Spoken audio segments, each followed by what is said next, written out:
우리가 살다 보면은 지금 내가 내리는 결정이 썩 좋지 않다는 것을 알면서도 그 일을 포기하고픈 그런 마음이 들 때가 있습니다. 저는 20대 청년 시절일 때 한 교회의 저녁 예배 찬양 인도를 몇 년 동안 맡았던 적이 있습니다. 대단하지 않습니까? 지금은 제가 목소리가 좀 이렇지만은 한때 제 목소리가 아주 화려했죠. 그래서 이 한 교회의 찬양을 아주 오랫동안 인도를 했습니다. 그런데 몇 년을 하다 보니까 너무 힘이 드는 겁니다. 그래서 제가 어떻게 했을까요? 교회에 아무 말도 하지 않고 저녁 예배 1시간 전에 제가 도망갔습니다.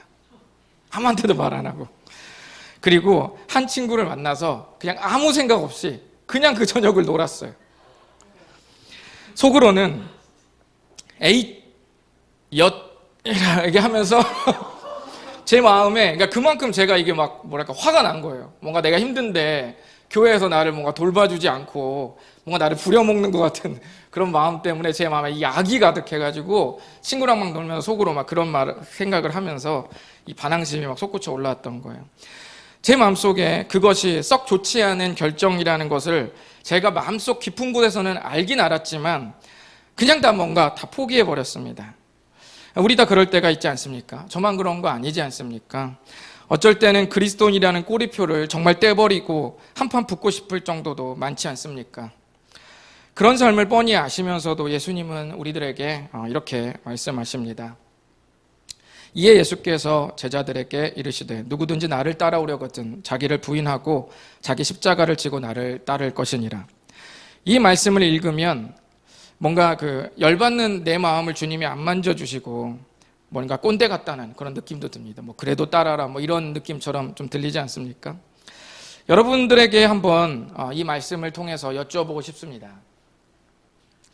여러분이 생각한 것과 전혀 다른 환경이 펼쳐지더라도 그래도 그리스도인으로서 사시겠습니까? 살아가시겠습니까? 최선을 다했는데도 아프고 최선을 다해 믿었는데도 취업이 안 되고 최선을 다해 믿었는데도 악마 같은 직장 상사를 계속 만나고 최선을 다해 믿었는데도 매일 똥밟은 삶이 계속되어도 그리스도인으로서 사시겠냐는 것입니다. 오늘 말씀을 나누면서 이 질문의 대답을 다시 한번 우리의 마음속에 각자 고민해보는 시간이 되셨으면 좋겠습니다. 먼저 사도행전 21장의 이야기를 제가 한 10분 동안 요약해 드릴 테니까 좀 잘 들어주셨으면 좋겠습니다. 이 요약을 들으시면서 혹시나 아니 도대체 목사님은 바로 이 질문을 언제 좀 대답해 주시는 거냐 하고 답답해 하시지 않았으면 좋겠습니다. 그 요약에 사실 대답이 들어 있습니다. 영화 줄거리라고 생각하시면서 10분 정도 이 사도행전 21장의 좀 줄거리를 여러분께서 좀 들어보시면 좋을 것 같습니다. 사도 바울은 총 3번의 선교여행을 떠났는데 3차 선교여행을 마감하는 와중에 예루살렘을 들리려고 했던 것 같습니다. 사도행전 21장의 이야기는 소아시아에서 예루살렘으로 가는 여정과 예루살렘 도착 후 일부 이야기를 다루고 있습니다. 오늘날로 말하면 에게해를 낀 터키 항구 도시에서 지중해 바다를 건너서 팔레스타인의 예루살렘까지의 이야기인 셈입니다. 무슨 일이 있었는지 좀 보시겠습니다. 이것은 21장이 아니라 20장입니다. 20장에 보면 바울은 밀레도라는 이 항구에서 동그라미 펴진 곳 있죠. 지금 여기가 터키 지역이 되겠습니다. 이게 터키 지역이고요. 이제 나중에 바울이 어디를 가려고 하냐면 이 밑으로 쭉 여기가 지중해거든요. 지중해에서 쭉 100길로에서 여기 보시면 예루살렘 보이시죠? 이 예루살렘으로 가는 지금 바울이 생각을 하고 있는 것이죠. 지금 동그라미 쳐진 데가 밀레도라는 항구입니다. 이 항구에서 정들었던 에베소 교회 리더들과 아주 뜨거운 눈물의 이별을 했습니다. 그들과 작별을 한 바울은 이제 배를 타고 여러 곳을 거쳐서 마침내 어디를 가냐면 두로라는 곳에 상륙을 합니다. 그래서 이곳에서 여장을 풀고 그곳 제자들과 7일을 좀 머물렀습니다. 그런데 제자들이 여기 보시면 동그라미 친 곳이 두로라는 곳입니다.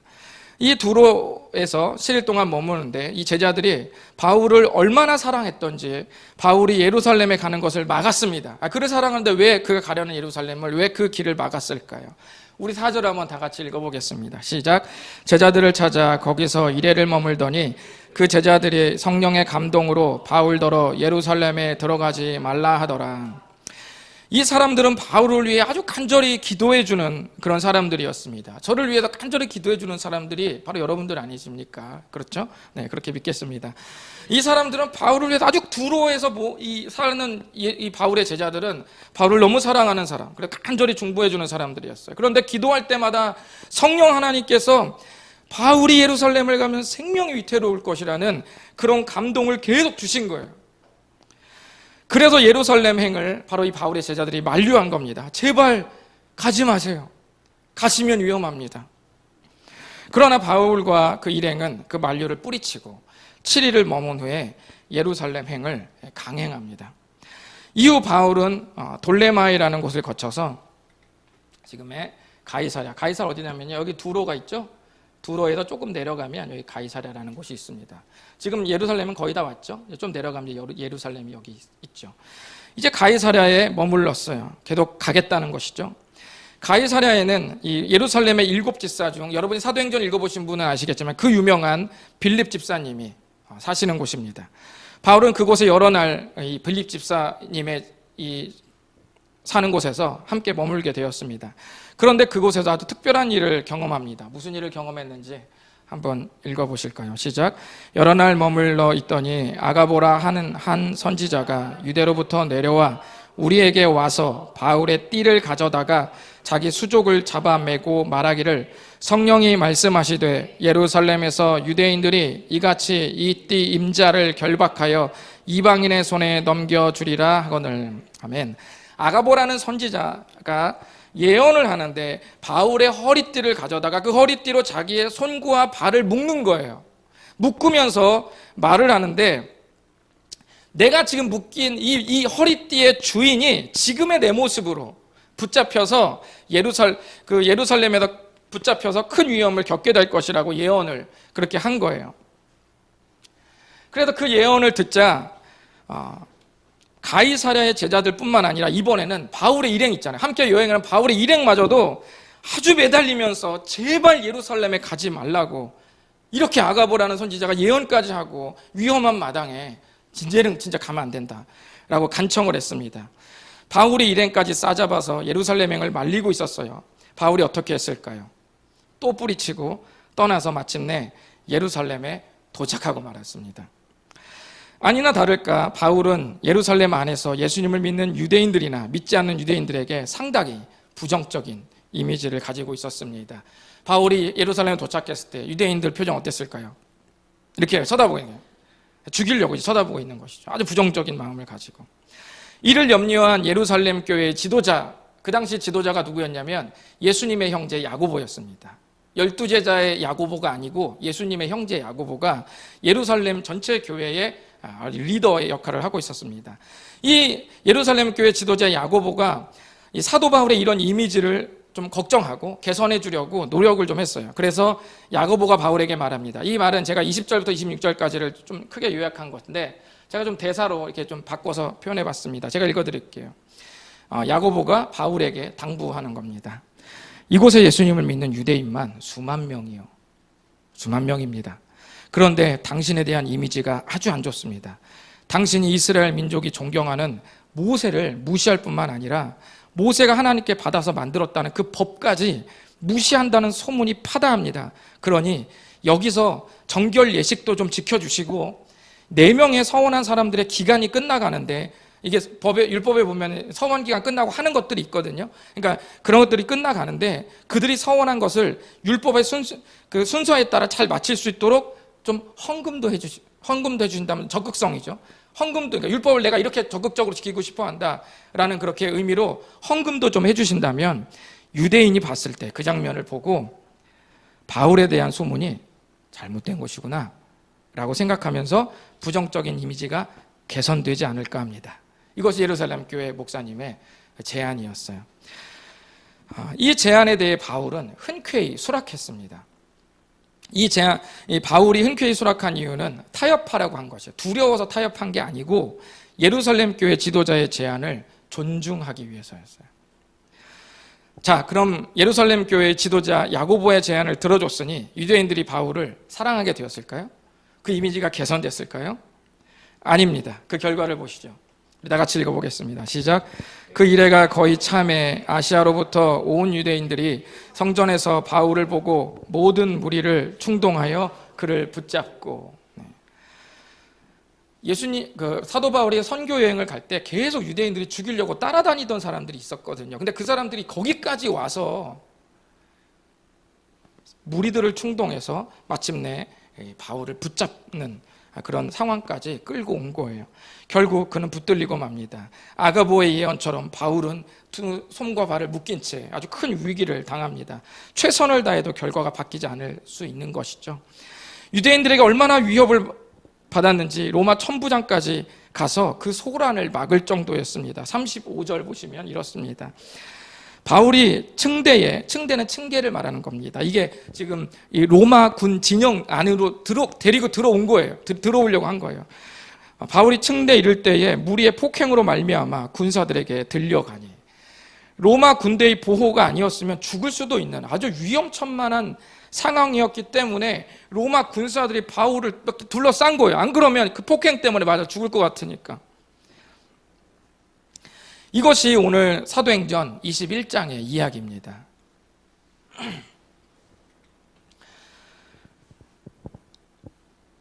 이제부터 우리가 생각해 볼 것은 두로와 가이사랴라는 곳에서 바울을 아끼는 수많은 제자들이 그렇게 예루살렘의 여정을 포기하라고 했는데도 불구하고 바울은 왜 뻔히 알면서도 예루살렘 행을 포기하지 않았냐는 거예요. 그것이 오늘 여러분과 제가 깊이 그 질문에 생각을 해봐야 될 부분입니다. 심지어 성령 하나님은 바울이 예루살렘에서 대단한 위협을 당할 것을 미리 알려주시기까지 했는데도 불구하고 바울은 왜 예루살렘 행을 강행했는가? 정답은 이것입니다.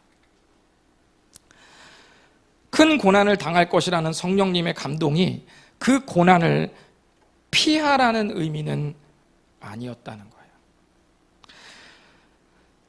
제자들은 성령님을 통해 바울이 고난 겪을 것을 알게 된 것이 바울이 가지 말아야 할 것으로 해석을 했어요. 그러나 바울은 고난을 미리 알려주신 성령님의 의도를 어떻게 생각했냐면, 그 길이 위험하니 가지 말아야 한다는 뜻이 아니라 그만큼 위험하니 각오하고 믿음으로 나아가야 한다는 의미로 바울은 받아들인 거예요. 우리가 후에 제가 사도행전 23장을 앞으로 나눌 텐데, 한 2주 후쯤에 나눌 텐데, 사도행전 23장을 보면 이 모든 게 밝혀지는데, 하나님께서 이 바울의 예루살렘 행을 원하시고 계셨다는 것이 드러납니다. 우리가 이 땅에서 그리스도인으로서 살아가는 것이 더 힘들 수 있는데, 그럼에도 불구하고 그리스도인으로 살아가야 한다면 그 이유가 무엇이어야 됩니까?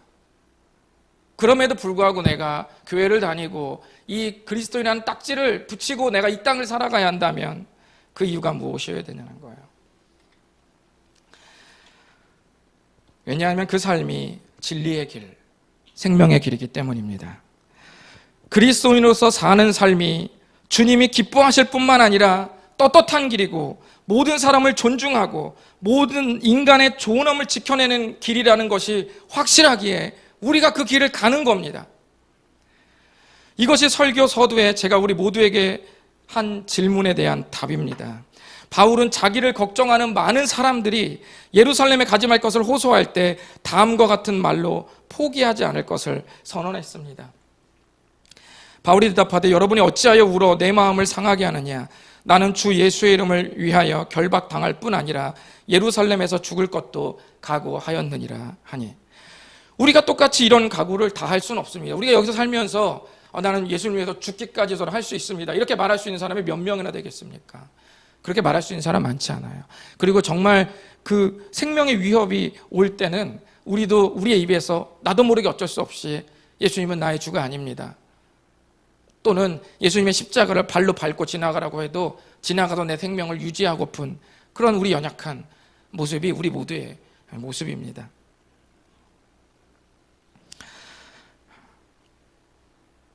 그러나 우리가 생각할 것은 뭐냐면 바울이 왜 이렇게까지 하면서 그 길을 포기하지 않았는지를 우리가 생각해야 돼요. 우리가 이러한 각오가 우리에게는 없을 수 있지만, 다 할 수 없지만 바울이 왜 그렇게까지 하면서 그 길을 포기하지 않았는가 생각해야 합니다. 이에 대해서 하나님은 우리가 큰 오해를 하지 않기를 원하십니다. 그것은 그 고난이 우리가 가지 말아야 할 이유가 될 수는 없다는 거예요. 편한 길은 여러분 옳은 길일 수도 있고 옳지 않은 길일 수도 있습니다. 그렇죠. 마찬가지로 고난의 길도 우리가 옳은 길일 수도 있고 옳지 않은 길일 수도 있습니다. 그러므로 편하고 힘든 것은 우리가 포기하느냐 마느냐의 기준이 될 수는 없다는 말이에요. 힘들지만 그게 우리의 포기와 안 포기의 기준은 아니라는 것이죠. 우리가 그리스도인에서의 삶을 포기하지 않는 이유는 여기에 편해서가 아니라 여기에 영원한 삶이 있기 때문이고, 우리의 힘으로 결코 도달할 수 없었던 의로운 삶이 여기에 있기 때문입니다.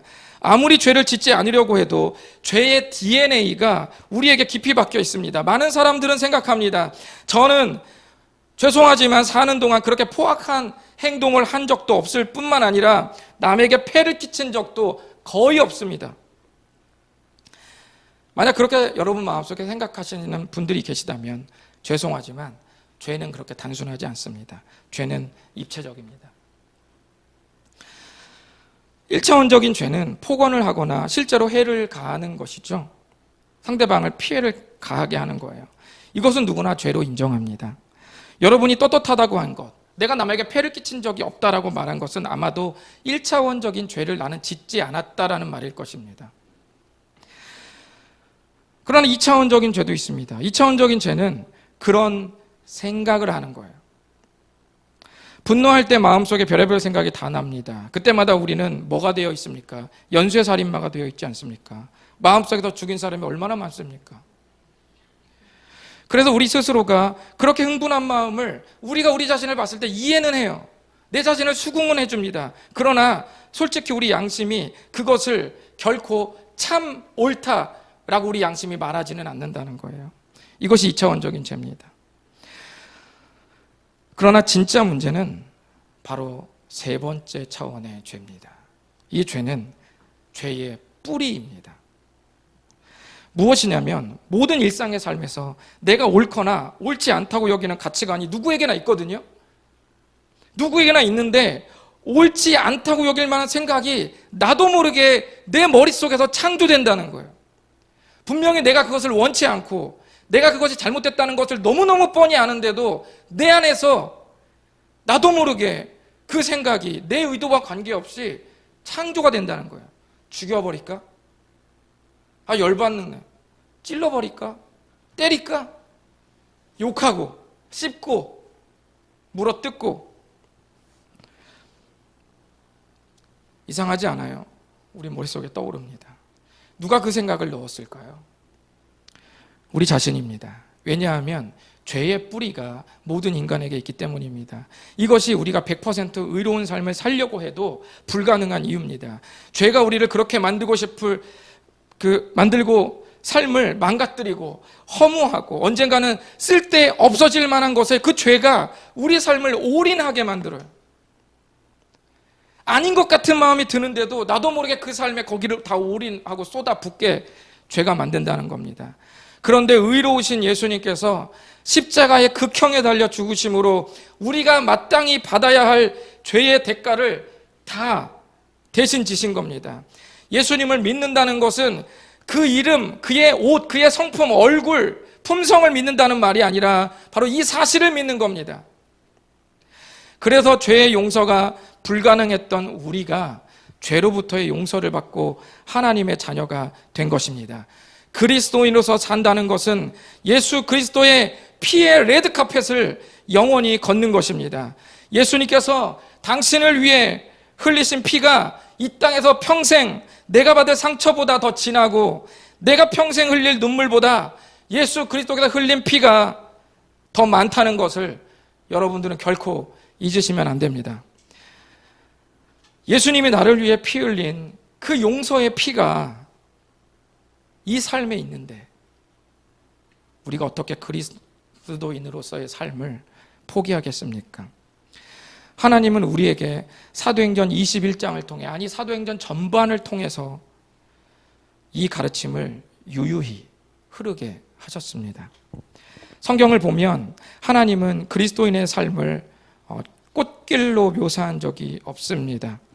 누가복음 10장 3절에 보면 갈지어다 내가 너희를 보냄이 어린 양을 이리 가운데 보냄과 같다라고 했습니다. 양을 이리 가운데 보내면 어떻게 돼요? 죽어버리는 거죠. 양을 이리 가운데 보냄과 같다는 무시무시한 표현으로 그리스도인의 삶을 비유했습니다. 그러나 그렇게만 말씀하신 것은 아니에요. 우리 다 같이 한번 읽어보실까요? 시작. 이것을 너희에게 이르는 것은 너희로 내 안에서 평안을 누리게 하려 함이라. 세상에서는 너희가 환난을 당하나 담대하라. 내가 세상을 이기었노라. 아멘. 저도 여러분에게 환상을 심어주고 싶지 않습니다. 그 대신 환상 대신 진리를 심어주고 복음을 심어서 이 삶이 소위 말하는 이단에 빠진 광신자들의 집단이 아니라 상식이 통하고 사람을 사랑하며 바닥까지 내려간 인간의 존엄을 예수 그리스도의 십자가로 회복하는 유일한 삶임을 말씀드리고 싶습니다. 2010년 10월 코로나가 한창일 때 우리를 감동시킨 하나의 사건이 있었습니다. 그것은 눈물을 훔치고 계신 78살 이응순 할머니라는 분이 무려 44년 만에 잃어버린 딸과 재회하게 된 뉴스였습니다. 코로나라서 직접 대면이 어려워 일단 화상으로 미국과 한국에서 이렇게 재회를 하게 되었습니다. 많은 사람들은 그 재회 장면에 눈시울을 붉혔습니다. 이 할머니에게 사랑스러운 그 일란성 쌍둥이 두 딸이 있었던 거예요. 그런데 44년 전 어느 날, 그러니까 1976년 6월에 당시 외할머니가 이 쌍둥이 아이 중에 한 딸을 데리고 나갔다가 실종되면서 결국 찾지 못하게 된 것이었습니다. 그 와중에 이 잃어버린 딸은 같은 해 12월에 미국의 한 가정에 입양되면서 결국 44년간 이별하게 된 것이었어요.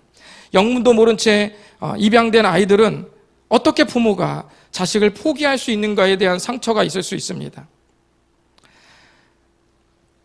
대화를 나누면서 한국에서 자란 또 다른 쌍둥이 딸은 화면을 통해 미국에서 자란 자신의 쌍둥이 자매에게 꼭 하고 싶은 말이 있었던 것 같아요. 혹시나 얘가 우리가 버렸다고 생각할까? 자기를 잃어버려서 엄마와 내가 포기하지는 않았나? 나를 포기한 건가? 라는 생각을 했던 것 같아요. 그 화면을 향해 이 한국에서 자란 이 딸은 오래된 전단지와 사진을 꺼내고 울부짖으며 이렇게 말했습니다. 우리는 너 절대 버린 거 아니야. 너 항상 찾고 있었어. 매일매일 찾고 있었어. 결코 포기하지 않았다는 말을 듣자 화면에 비친 미국의 이 딸은 두 손으로 얼굴을 가리며 오열하고 말았습니다. 우리가 살다 보면 하나님께서 나를 포기한 것 같다라는 생각이 들 때가 있습니다. 그러나 주님은 절대 우리를 포기하지 않으시며 마태복음 28장의 약속처럼 세상 끝날까지 우리와 항상 함께 있을 것이라고 약속하셨습니다. 그러니 우리도 포기하면 안 됩니다. 안중근의 어머니 조마리아 여사의 이야기를 여러분이 잘 아실 것입니다. 1909년 안중근이 중국 하얼빈에서 이토 히로부미를 저격하고 리순 형무소에 수감되어 있을 때 어머니는 아들에게 한 통의 편지를 보냈습니다. 그 중에 일부는 이렇습니다. 네가 만약 늙은 어미보다 먼저 죽는 것을 불효라 생각한다면 이 어미는 웃음거리가 될 것이다. 너의 죽음은 한 사람의 것이 아니라 조선인 전체의 공분을 짊어지고 있는 것이다. 네가 항소를 한다면 그것은 일제의 목숨을 구걸하는 일이다. 네가 나라를 위해 이에 이른즉 땀만 먹지 말고 죽으라. 옳은 일을 하고 받은 형이니 비겁하게 삶을 구하지 말고 대의에 죽는 것이 어미에 대한 효도이다. 아마도 혹시 아들이 사형을 언도받고 마음이 연약해져 그 옳은 일을 포기할까 싶어서 쓴 엄마의 마음이 아마 담겨 있을 것입니다. 우리는 보통 모든 것이 끝났다고 생각할 때가 있습니다. 이제 다시는 아무것도 바뀌지 않을 것 같다. 너무 힘들어서 믿는 것도 부질없고 교회 다니는 것도 부질없다고 느껴서 전부 놔버리고 싶고 포기하고 싶을 때가 있습니다. 2000년 전 예수님께서 우리들에게 이런 말씀을 하셨습니다. 내가 진실로 진실로 너희에게 이르노니 한 알의 밀이 땅에 떨어져 죽지 아니하면 한 알 그대로 있고 죽으면 많은 열매를 맺느니라. 자신의 십자가 처형을 두고 한 말씀입니다. 당시 예수님의 제자들은 예수님이 십자가에서 숨을 거두실 때, 거기서 십자가에서 피를 흘리고 죽창에 찔려서 마지막 숨을 거두실 때, 죽창이 아니라 그냥 창에 찔려서 숨을 거두실 때 모든 것이 끝났다고 여겼습니다. 그래서 예수님을 따르는 삶을 다 포기했습니다. 그러나 그분은 3일 만에 부활하셨고 다시 하늘의 보좌에 앉으셨으며 우리들의 영원한 주가 되셨습니다. 포기하던 제자들도 다시 그 길을 걷기 시작했습니다. 온 인류의 생명을 위해 십자가를 걸으신 그 예수님은 친히 자신이 하늘의 밀알이 되셔서 많은 열매를 맺은 것입니다. 바울은 평생 신앙을 포기할 수밖에 없는 고난의 길을 뚜벅뚜벅 걸었음에도 불구하고 그의 생애 후반부에 이렇게 고백했습니다. 나의 간절한 기대와 소망을 따라 아무 일에든지 부끄럽지 아니하고 지금도 전과 같이 온전히 담대하여 살든지 죽든지 내 몸에서 그리스도가 존귀하게 되게 하려 하나니 이는 내게 사는 것이 그리스도니 죽는 것도 유익함이라. 거듭 말씀드리지만 바울은 우리가 마블사에서 나오는 히어로가 아닙니다. 우리보다 특별한 능력이 나왔다, 우리와 피가 다르다거나 아니면 초인적인 힘을 갖고 있는 사람이라거나 그런 사람이 아닙니다. 그냥 평범한 한 그리스도인일 뿐이고 그 시대에 유독 누구보다 많은 고난을 당한 한 사람에 불과합니다. 고린도서에 보면 그가 얼마나 이 고난 앞에서 두려워하고 공포스러워하고 떨고 힘들어하며 모든 것을 포기하고 싶을 만큼 살 소망이 끊어졌다고 고백할 만큼 포기 직전까지 내려갔던 한 인간의 고뇌와 그 울부짖음을 우리는 그 성경을 통해서 읽을 수가 있습니다. 그는 히어로가 아니었어요. 다시 한번 엽죽고 말씀을 마치겠습니다. 그래도 그리스도인으로서 사시겠습니까? 기도하겠습니다.